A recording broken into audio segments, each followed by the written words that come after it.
Ammar Kahf, he's the executive director of the Ammar Center for Strategic Studies, joining us from Istanbul this hour. Thanks for your time. So it is a significant moment in Syria's political transition, the first electoral process since Assad. But with a third of the seats in parliament being handpicked by Shara himself and the rest chosen by appointed committees, how democratic or representative is this process really? Well, everything is relative. This is, first of all, a historic moment in Syria's transition. It's definitely not a perfect election. It's an indirect election, again, by an appointed higher committee for elections. In many countries in post-conflict, the higher committee is appointed by the de facto authorities. And so this is not abnormal, but it's also not the perfect scenario that we want to reach in 20 years. What Syrians hope is that this is a part of the transition, part of the pathway that we need to go through in order to reach that ultimate solution of a direct election by the people that is more representative. What's today hindering that are many issues of displacement, of disasters that took place in the last 10 years, and also 60 years of demographic engineering that took place in Syria. And so perhaps this is probably a relatively, again, and I quote, relatively decent experience that Syrians have gone through the last few weeks and today, this morning. And I think this will hopefully take us to a newer, a next level of discussion. But Mr. Kahf, can this body really reflect Syria's diverse ethnic and religious communities, right? Because we know that there are key areas like Suwaida and the SDF-controlled regions, for example, that are excluded from this voting process. What implications is this going to have on national unity and the legitimacy of this new parliament? Well, those seats are not excluded. They were postponed. They will be done hopefully soon once an agreement is reached with those provinces. And so they're not. Do you have any information on when that will be?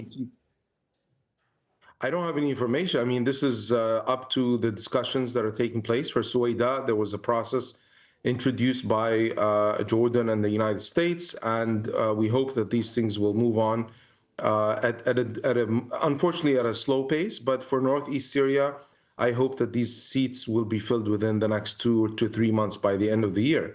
At least that's what many Syrians and analysts hope, that the agreement should be done, should be at least, they should begin to implement the agreement by the end of the year.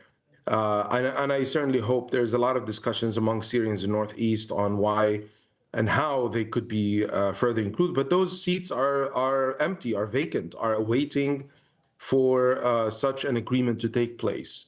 They're not technically excluded, but they're actually vacant, and no appointments have been made or selections or elections on those seats because it requires, I think the president understands that this requires a political agreement.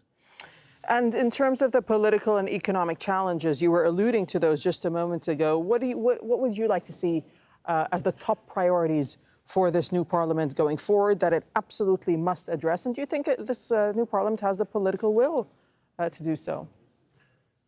I mean, the importance of this parliament is that there are numerous laws that are obstacles and hinder any economic development in Syria. And so there needs to be a validation of the investment law, a validation of financial transactions laws and trade and economics, to make sure that the ecosystem for any new investment by Syrians or by foreign nationals is facilitated. Today, the laws are obstacles. The same thing goes for NGOs.